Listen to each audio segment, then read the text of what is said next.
Shalom,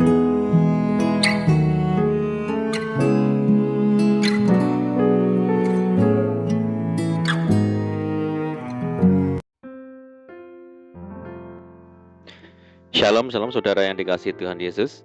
Dimanapun saudara berada, saya menyapa saudara yang ada di Indonesia dari Sabang sampai Merauke, dari Miangas sampai Pulau Rote, dan saudara yang ada di Malaysia, di Singapura, di Kamboja, dan dimanapun saudara berada.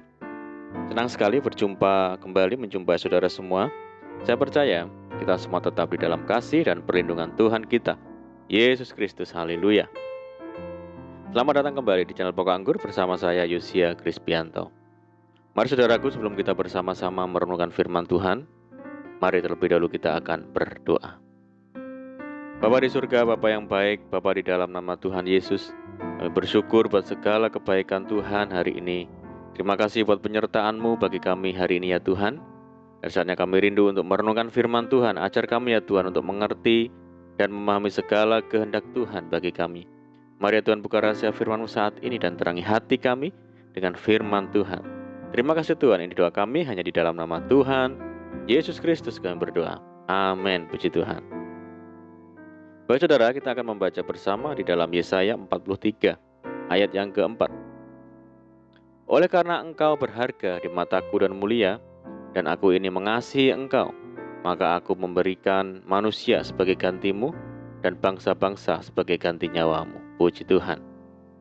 Saudaraku, setiap orang yang percaya kepada Tuhan Yesus disebut anak-anak Tuhan. Oleh karena itu, kita patut bersyukur dan berbangga sebab kita ini berharga di mata Tuhan.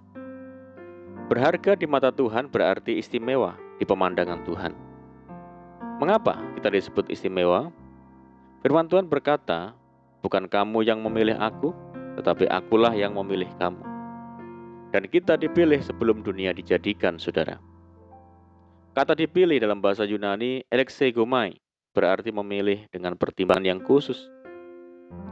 Jikalau Tuhan sendiri yang memilih, tentunya Ia tidak akan pernah salah di dalam memilih dan tidak akan pernah pula menyesali sesuatu yang telah dipilihnya. Apa tujuan Tuhan memilih kita, saudara?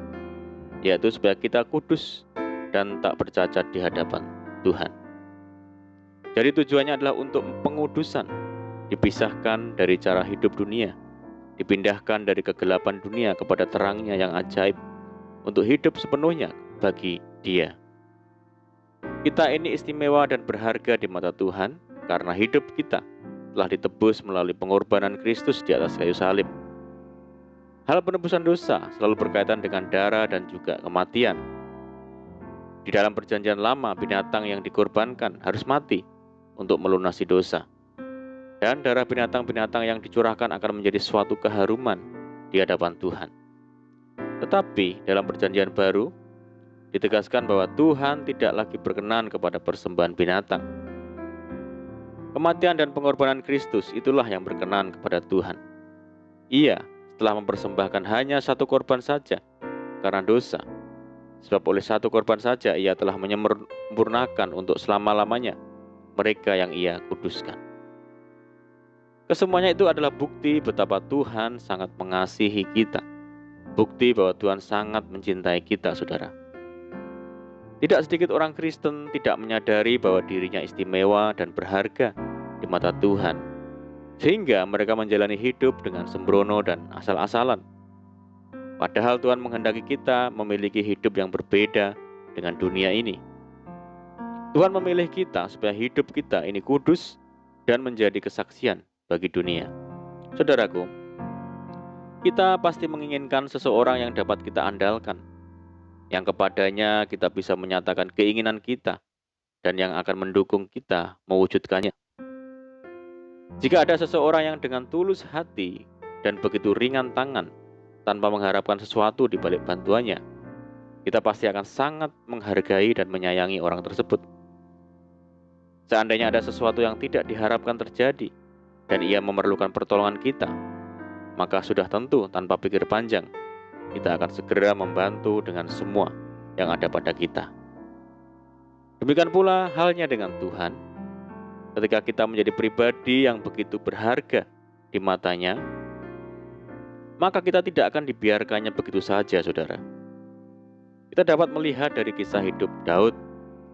Meski ia adalah seorang yang diurapi Tuhan secara luar biasa, tidak lantas menjadikan Daud terlepas dari berbagai masalah dan persoalan.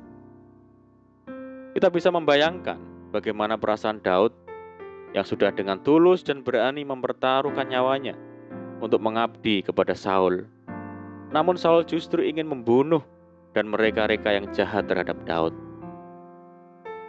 Setelah lepas dari persoalan Saul, Absalom anaknya sendiri berusaha menghancurkan hidupnya. Semua ini merupakan pukulan berat dan pilihan yang teramat sulit bagi Daud. Tetapi kita semua tahu bagaimana Tuhan melindungi, meluputkan dan menyertai Daud. Sehingga seumur hidupnya Daud tetap tidak terkalahkan dan dalam penyertaan Tuhan. Apa yang menjadikan Daud begitu berharga di mata Tuhan? Yaitu karena Tuhan melihat jauh ke dalam hati Daud. Tuhan melihat bagaimana Daud mencintai dan percaya penuh kepada Tuhan. Daud selalu berusaha hidup dalam kebenaran, menjauhi kejahatan, dan penuh integritas kepada Tuhan. Kita pun bisa menjadi seperti Daud, saudara, yang sangat berharga di mata Tuhan. Yaitu ketika kita terus konsisten menjaga kekudusan, serta taat dan setia kepada Tuhan. Satu alat hidup kita dapat diandalkan dan sangat berguna sebagai alat kemuliaannya di muka bumi. Maka Dia sendiri yang akan mengokohkan kita, menyertai dan memberkati kita. Mari saudaraku, saat ini kita komitmen untuk hidup di dalam ketaatan, kekudusan dan memiliki cara hidup yang berbeda dengan dunia, yaitu dengan mengasihi Tuhan lebih dari apapun.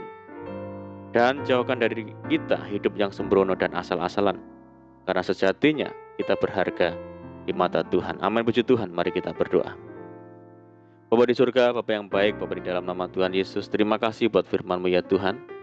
Ajar kami Tuhan untuk hidup dalam ketaatan dan kekudusan, karena di mata Tuhan kami berharga. Ajar kami Tuhan untuk menghargai hidup dan panggilan yang Tuhan percayakan bagi kami.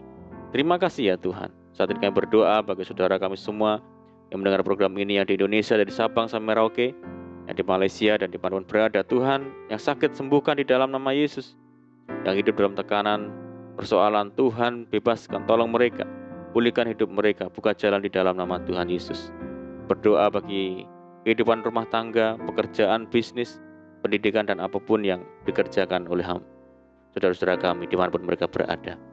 Berdoa bagi saudara kami hidup dalam belenggu dosa, mari Tuhan lepaskan di dalam nama Tuhan Yesus. Berdoa bagi bangsa kami Indonesia saat ini menghadapi pandemi COVID-19 dan dampak yang ditimbulkan. Mari Tuhan berikan belas kasihan Tuhan bagi bangsa kami, sehingga bangsa kami dapat mengatasi segala masalah yang ada. Pulihkan bangsa kami ya Tuhan, berkati negeri kami. Ini doa kami Tuhan. Kami percaya Tuhan mendengar segala seruan doa kami. Hanya di dalam nama Tuhan Yesus Kristus kami berdoa. Amin. Puji Tuhan saudara, kita sudah berdoa. Saya percaya saat ini kita dikuatkan dan diberkati. Mari kita tetap semangat di dalam Tuhan, jangan berputus asa. Tetap bersukacita, berdoa, sebab di dalam Tuhan kita sanggup melakukan segala perkara. Selamat malam dan selamat beristirahat. Doa saya menyertai saudara semua. Tuhan Yesus memberkati. Haleluya.